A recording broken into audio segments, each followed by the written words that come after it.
Hello, I'm Solaj Alfred. Welcome to the HTS Epoll. It's your opportunity to weigh in on the most pressing issues of the day. Prime Minister Philip J. Pierre disclosed that his administration is adopting a phased approach to the reconstruction of the St. Jude Hospital project. This is the fourth consecutive administration to tackle the reconstruction of the Southern-based hospital, which was burnt down in 2009. Prime Minister Pierre pledged that his administration will complete the hospital during this term and will ensure that the taxpayers get value for money.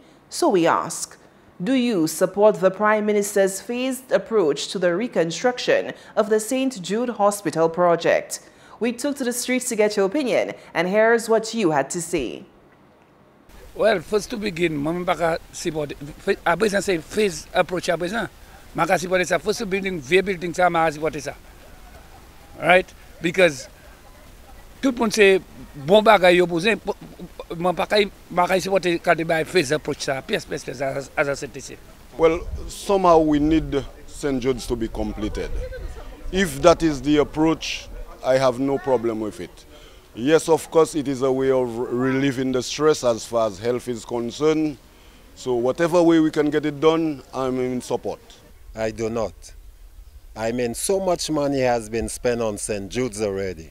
Now is a phased approach. What's next? The Prime Minister just needs to, with his team, finish St. Jude's, because I guarantee you, if St. Jude's was in Castries, there would have been no phased approach. Just finish St. Jude's, man. Enough money has gone into that. And let transparency be the name of the day.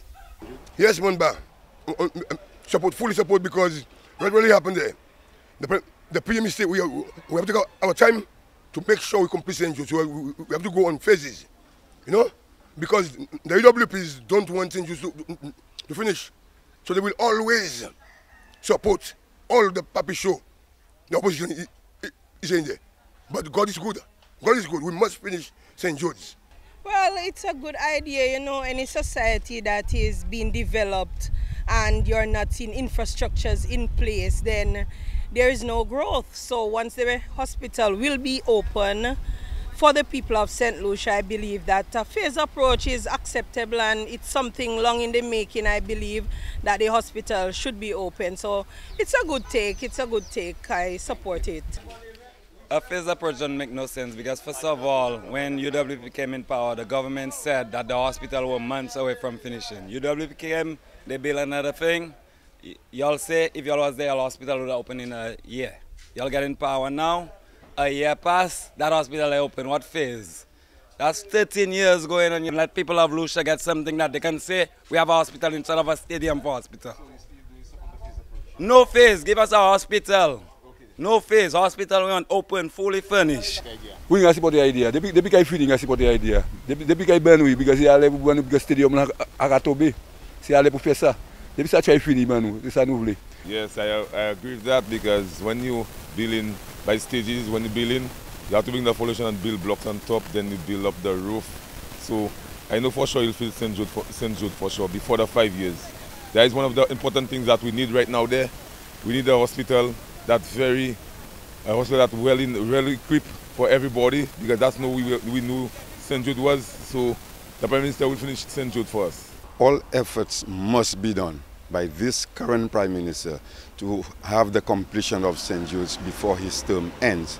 We have had two Prime Ministers previously who have suffered that fate, and I do not want Prime Minister Philip to go that route. So yes, I support him 199%. Phased approach, complete St. Jude's before its term. Then the South would be very beneficial. In fact, the entire island is looking forward to the completion of that hospital. There's been so much talk about so much monies that have been spent and so much money that have been wasted. So we have to ensure that whatever is done moving forward is done in a structured way.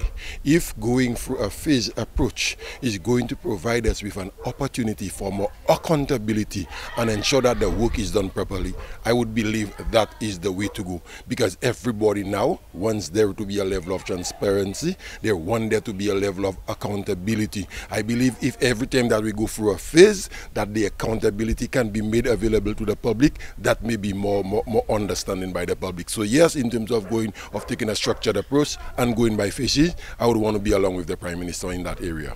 Not at all.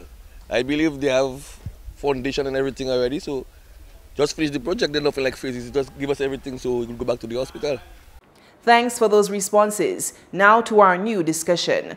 The preparation for the observance of St. Lucia's 44th anniversary of independence is underway. One of the leading symbols associated with the independence celebration is the flag. Many of the flags on sale or on display do not have the correct shade of color. This has resulted in a call for a ban on the importation of St. Lucia flags not bearing the correct shade of color. Others have suggested more drastic measures.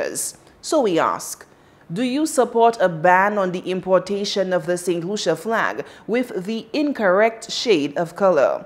Voting is easy. Just log on to htsstlucia.org and vote. Remember, our Epoll team is always on the go to get your responses as well. Watch the HTS News Force from 7 p.m. for the results and a new discussion.